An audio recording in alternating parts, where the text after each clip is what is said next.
Paz e bem para todos nós, que Jesus nos abençoe em seus caminhos de amor, de luz, de misericórdia, ajudando-nos a caminhar com Ele. O que vamos hoje aqui trazer em opinião é uma questão que não pode ser deixada de lado. Não se trata de politizar o movimento espírita, nem politizar no sentido partidário, obviamente, o espiritismo.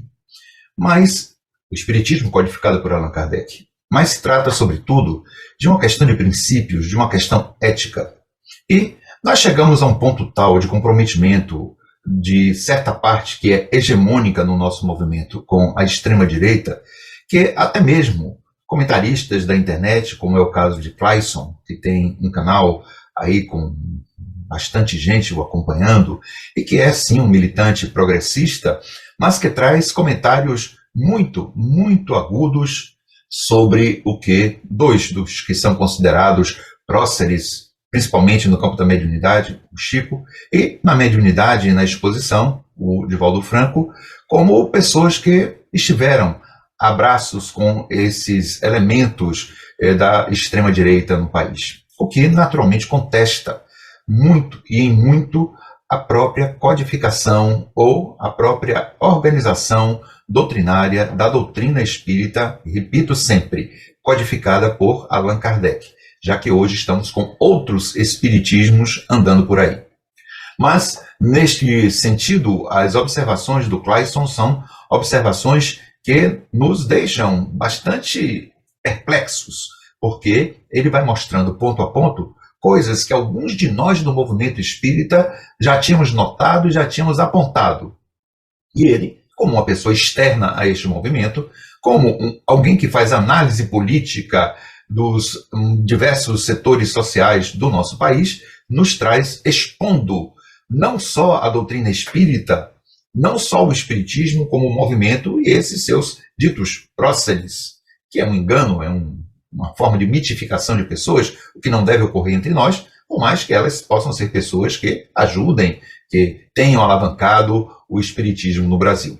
Então, nós vamos fazer aqui a exibição de alguns pontos deste comentário do Clayson, a quem queremos agradecer desde já, e vocês poderão ver o vídeo completo na descrição que estamos deixando aqui, o endereço no YouTube, e vamos deixar também na descrição do vídeo o link para quem deseje assistir o vídeo por inteiro. Então, vamos começar com o Clayson, fazendo uma observação sobre a participação de Chico Xavier no famoso Pinga-Fogo de 1971, na extinta TV Tupi de São Paulo. Vamos ver como é que ele observa a fala do Chico, que com a sua mineirice, em certo momento ele apela para a liberdade de expressão, que então era suprimida, principalmente depois do AI-5 de 1968, mas que também pede para que nós contemos com as Forças Armadas para manter a ordem, sempre. E esta manutenção da ordem, àquela altura, soava como a possibilidade de se retomar a ditadura militar ou mantê-la como padrão de governo. Chico, na sua falta de clareza, e claro, tentando talvez ser um tanto quanto diplomático ante a situação que se vivia na época, acaba conclamando as pessoas a obedecerem a uma ditadura então instituída. Vamos então chamar aqui o Clayson antes de ouvirmos o Chico. Mas houve um momento da história do Chico Xavier que ele teve uma falha, vamos dizer então, um escorregão, mas ele mostrou apoiando a ditadura. Tem até um trecho de um vídeo já antigo daquela época, na época da ditadura, década de 70, que ele coloca uma fala de defesa à ditadura. Olha só. A observação do Clayson é uma observação bastante aguda e, sim, precisa. Ele é um indivíduo que tem trabalhado nas redes sociais sempre observando as falas, os movimentos das pessoas que emitem opiniões, inclusive no campo da política. Portanto, não é uma fala à toa, nem é uma fala de má vontade para com o espiritismo e o Chico Xavier em particular, nem mais adiante com o próprio Divaldo Franco, mas sim de uma pessoa que entende o que é uma fala de natureza política, embora não necessariamente partidária. Mas vamos ouvir agora a resposta do Chico a uma pergunta que lhe foi feita e ao que Clayson está se referindo. Vamos lá. Falo pessoalmente de minhas pequeninas confabulações com os espíritos amigos e profundamente amigos do Brasil cristão em nosso Senhor Jesus Cristo. Digo que nós devemos pedir para que tenhamos a custódia das Forças Armadas até que possamos encontrar um caminho em que elas continuem nos auxiliando como sempre, para que nós não venhamos a descambar para qualquer desfiladeiro de desordem. Vejam como neste ponto Chico Xavier inclui em tudo, né, a presença do mundo espiritual, dizendo-lhe o que eles pensam. E ele próprio diz, em meu nome pessoal, e ele coloca aí a custódia das Forças Armadas. E essa custódia não foi de apenas alguns anos, durou 21 anos, ao fim dos quais ainda deixou sequelas no país, como a ideia de que as Forças Armadas são um poder moderador, como recentemente foi dito, ou de que elas têm o direito de intervir na vida política brasileira em nome desta ordem. Sim, a gente pode entender que Chico não seja necessariamente uma pessoa politizada.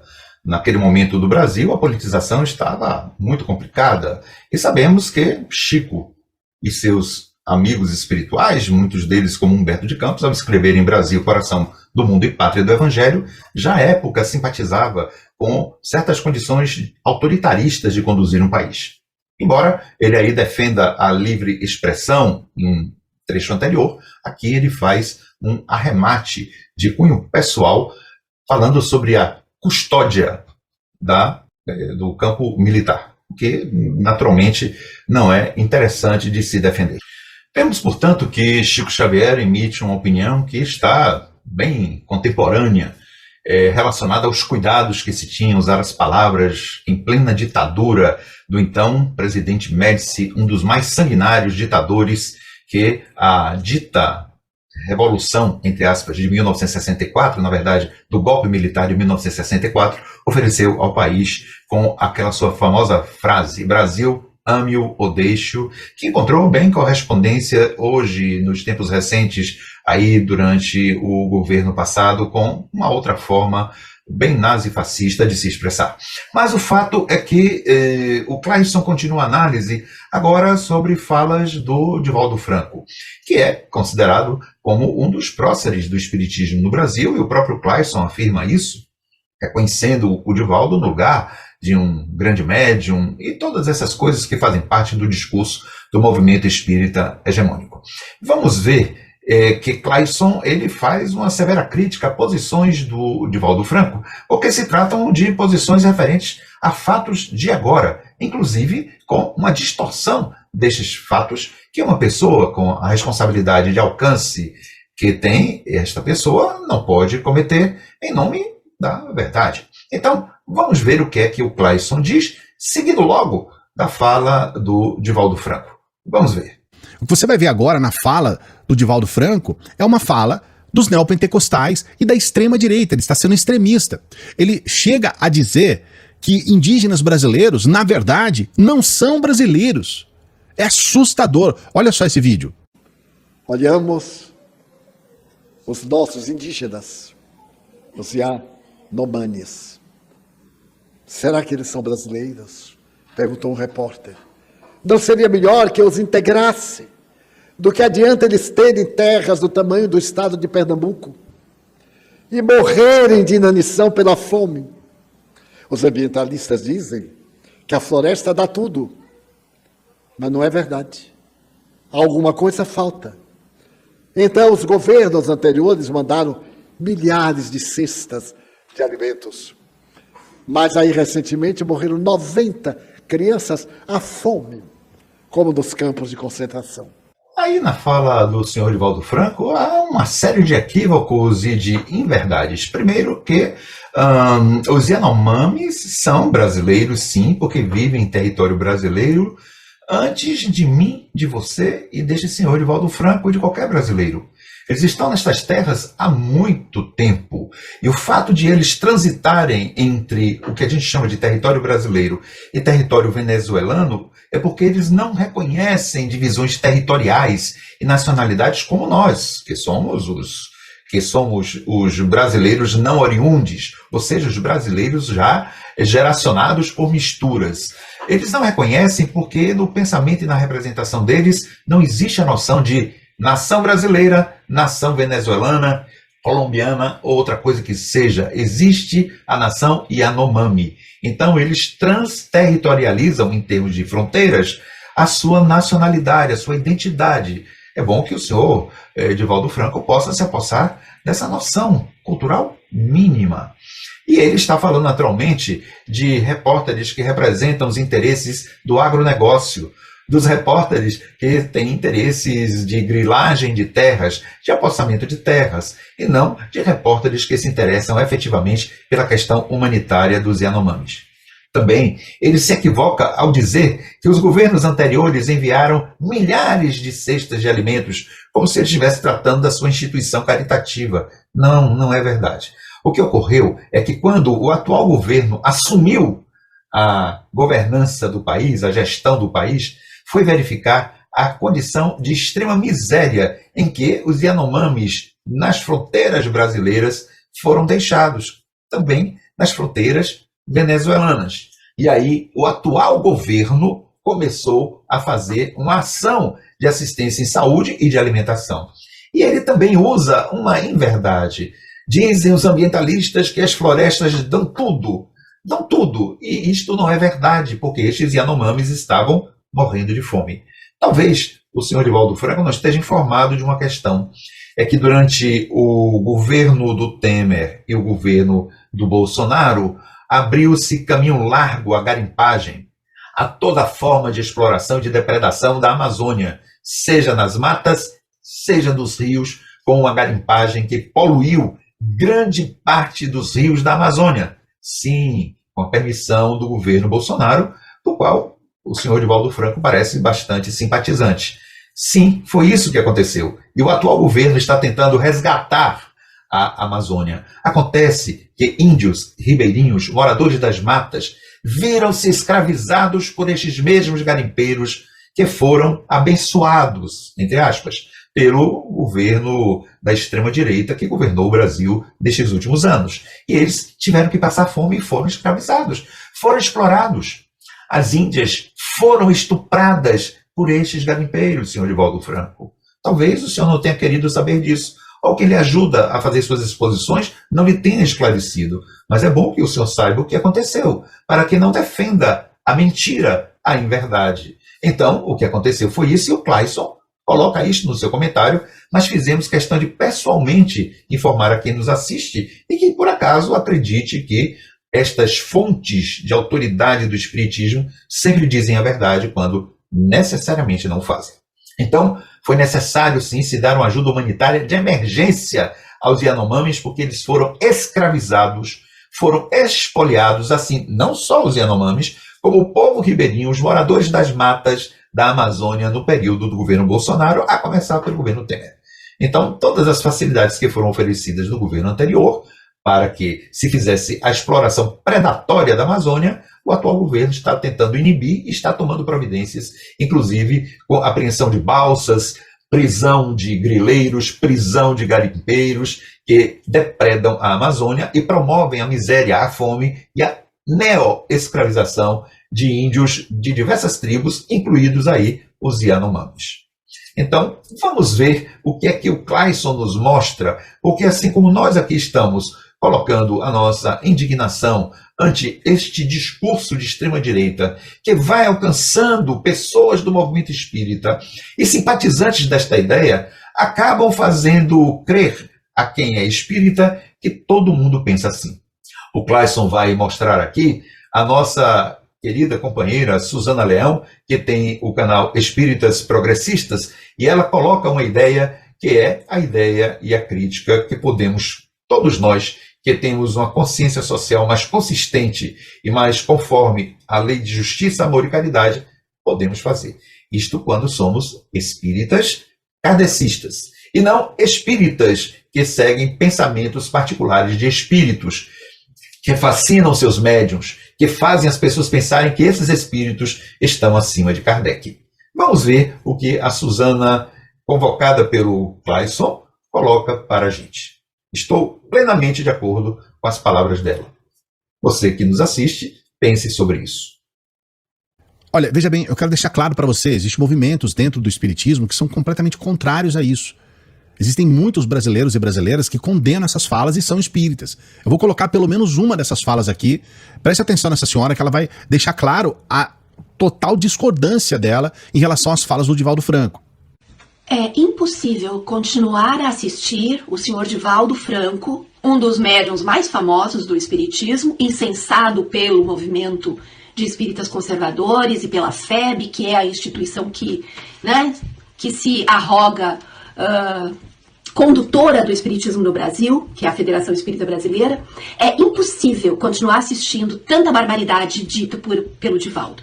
O Divaldo está defendendo os terroristas, defendendo a destruição que aconteceu em Brasília, defendendo toda aquela depredação, a tentativa de golpe, a tentativa de colocar bomba no aeroporto, dizendo em verdades que as prisões foram injustas. Não, as prisões foram em flagrante. As pessoas que foram presas estavam lá, armados de paus, pedras, armados com as coisas que eles encontraram ali dentro.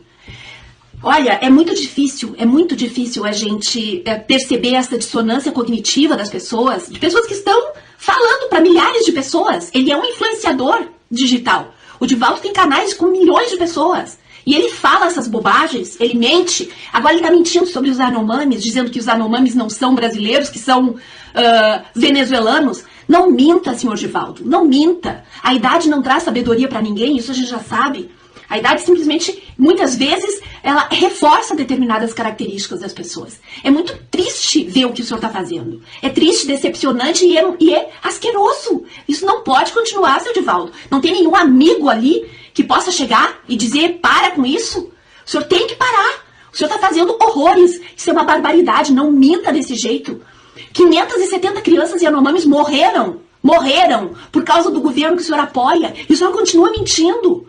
Vê-se, portanto, que a visão da Suzana, bastante também aguda e bastante precisa, cirúrgica, convoca-nos a todos, não necessariamente a pessoa referida, a despertarmos, a tentarmos entender onde está este movimento hegemônico mais à direita e simpatizante da extrema-direita, contrário a todo o pensamento evangélico caminhando, porque se baseia em inverdades de fatos objetivos, de fatos que são constatados na vida diária da nossa nação, do nosso povo, da nossa realidade.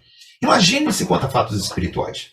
Se você, com todas as observâncias que se tem da realidade factível, observável, você é capaz de distorcer fatos, quanto mais quando se trata de revelações espirituais, de temas espirituais, de sistemas espirituais contra os quais, aliás, Allan Kardec nos chama a atenção, de estarmos atentos a espíritos sistemáticos, que propõem sistemas de pensamento, que propõem sistemas teóricos, que comumente são espíritos blefadores, fascinadores, que fascinam médiuns, fascinam populações, fascinam grupos, sejam eles aquele grupo adstrito ao centro espírita, seja de uma parte considerável dos seguidores do espiritismo, fazendo um espiritismo paralelo ao de Allan Kardec, porque se valoriza muito mais a fala do mentor ou da mentora do que o ensino do próprio Kardec, embora esses espíritos e essas pessoas espíritas que servem a esses espíritos ou que seguem esses espíritos digam-se kardecistas, o que não condiz com a verdade que emerge do pensamento de Allan Kardec na sua relação com o Espírito da Verdade e do grupo que ensinou sob o comando, a orientação do Espírito da Verdade, que gerou todo este corpo de ensinamento da doutrina espírita. Mas, para que nós possamos avaliar a loucura em que atualmente se vive no movimento espírita, e o próprio Clayson chama a atenção disso, vamos ver o que é que está surgindo no movimento espírita hegemônico que está mais à direita, indo a caminho da extrema-direita, ou seja, simpatizando com sistemas de governança, sistemas de pensamento político, sistemas econômicos, sistemas de vivência social, à direita ou à extrema-direita. Chegou-se ao delírio e vocês vão ver que tipo de delírio está correndo por aí. Vamos ver. E a gente vê pessoas associando um nome que, vamos colocar, ele é praticamente um nome sagrado dentro do espiritismo, sendo associado ao Sérgio Moro. Essa associação feita entre Sérgio Moro e Emmanuel, ou Emanuel, como alguns chamam, não é por acaso. Até porque o próprio Divaldo Franco e outros, como Haroldo Dutra, estavam em uma certa reunião em que o Divaldo Franco se referencia a Moro como o venerando juiz da República de Curitiba. E agora estamos vendo o venerando juiz e toda a sua quartelada de facínoras sendo desmontado a olhos vistos, bem na claridade do dia, e o tempo para a prisão do Moro, do Dallagnol e de toda a turma do TRF4, lá do sul do país, está a ponto de ser decretada a qualquer momento. E aí a gente se pergunta, com tanto poder mediúnico, com tantos espíritos amigos à sua volta, será que ninguém preveniu a este senhor e a outros que fazem parte da entourage da Federação Espírita Brasileira, das federativas hegemônicas, de que se tratava e que se trata de um evidente rufião? Aí estão as questões que a gente tem que tentar responder, não pelo olhar da própria pessoa, desta pessoa ou destas pessoas, mas pelo nosso próprio olhar crítico ao que Kardec nos convoca. Conhecereis a verdade vos libertará. Não vai nos libertar através da verdade do outro, mas aquela que nós próprios encontramos. Os argumentos são vários, mas as pessoas fazem muito bem, pregam muito bem, escrevem muito bem, mas isso para Kardec não teria a menor importância, porque não se mede o caráter e a fidelidade de um médium aos princípios cristãos, a verdade que deve exalar de quem serve ao Cristo, através da multiplicação de pães, ou através da multiplicação de cestas, ou através da multiplicação de benesses. Não é isso que indica a qualidade espiritual de uma pessoa. Todos nós espíritas já deveríamos saber que isso se chama de filantropia. É a coisa mais antiga na história do cristianismo e de outras religiões. Ou seja, se trata de dar coisas, mas não é esse o essencial. O essencial é a gente buscar, ao dar as coisas, dar a verdade e o melhor de si mesmo. E não fazer de conta, fazer teatro para que ganhe-se títulos, honorários ou coisa que seja. Mas veja, é o próprio Clayson quem chama a atenção para esta loucura. E vamos ver isto neste fragmento que retiramos da sua fala. Clayson, do lado de fora do movimento espírita, sem relação com hegemonias ou com tendências de qualquer natureza, que chama a atenção para a razão, por uma simples conta aritmética, derrubando a tese de que Emmanuel teria reencarnado como Moro. Aliás, essa história de que Emmanuel reencarnou, penso, aqui é uma opinião inteiramente particular, que é um blefe da pior qualidade, da pior espécie que já se promoveu no movimento espírita, provavelmente por um pequeno cerco que havia em torno de Chico e que organizou este tipo de ideia para que Emmanuel seja propriedade deles e tenha sido propriedade de Chico, esquecendo o elemento doutrinário de que o espírito sopra onde quer e vai para onde quer. Emmanuel não foi servo de Chico, nem serviria Chico em se tratando de um espírito superior.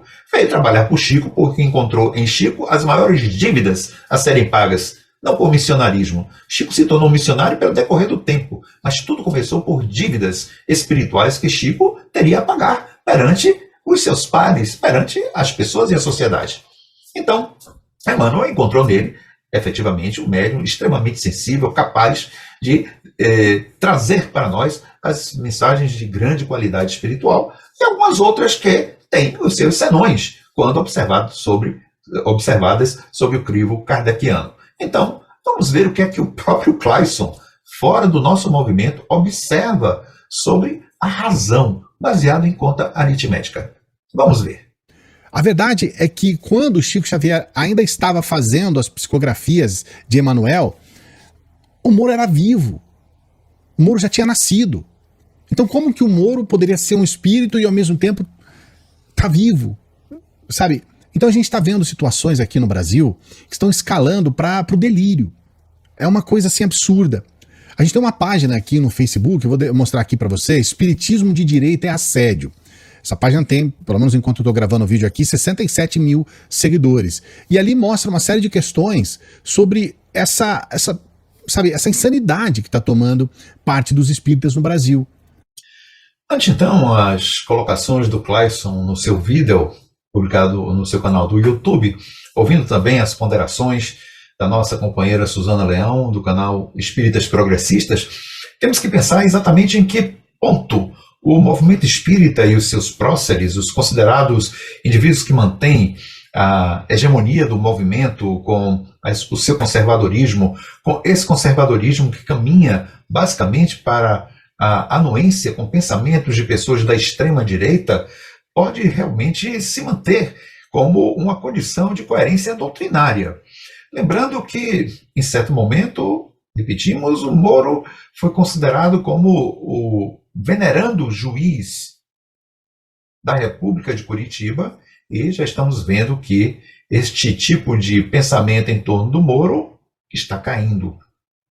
Isso também se deu com relação às simpatias demonstradas com relação ao pensamento do ex-presidente da República, que naturalmente se caracterizou, isto não é um olhar somente da oposição a ele no Brasil, mas em todo o mundo, praticamente em todo o mundo, onde vigoram as democracias participativas, as democracias representativas, todas elas falando sobre esta posição que aproxima o ex-presidente de uma posição da extrema-direita e que, claro, arrebanhou muitos seguidores no país e que, entre os espíritas, também conseguiu um grande número de simpatizantes, demonstrando uma dificuldade dos espíritas que fazem parte desta condição hegemônica e simpatizante do conservadorismo e da extrema-direita em reconhecer os sinais de fascinação, em reconhecer os sinais do engodo, da mentira, enfim, da enganação possível. Não se trata aqui, repetimos, de atacar pessoas. Não se trata aqui de atacar indivíduos na sua pessoalidade. O que aqui trazemos é a condição que podemos sustentar à frente das pessoas, como aqueles que expomos, como aqueles que pensamos, como aqueles que temos um trabalho mais público ou junto a um público que se diz espírita, cristão e kardecista. Desse ponto de vista, não podemos tergiversar. A gente deve sempre procurar estar inteirado das questões e fazer a devida avaliação do fato com a ética cristã, com a ética que dimana do Evangelho de Jesus e, claro, da nossa doutrina espírita, cujo elemento fundamental, o mais fundamental, é o Livro dos Espíritos, com todas as leis naturais e com todas as consequências morais que este elemento primordial, que é o Livro dos Espíritos, implica em nossas vidas. Esperamos que você tenha nos acompanhado neste vídeo, que foi realmente bastante longo, mas pela complexidade do tema e pela fonte da informação e da análise, cremos ter sido por bem aqui podemos explanar, apoiado nessas ideias, o que realmente se pode pensar desse espiritismo que simpatiza, que sinaliza, que acena com as mãos pensamentos ultraconservadores da extrema-direita que não se coadunam com o amor, com a igualdade, com aquilo que é da justiça humana, obedecendo à justiça divina. Que Deus nos abençoe, que Jesus nos guarde e paz e bem em nossos corações, hoje como em todo sempre. Que assim seja.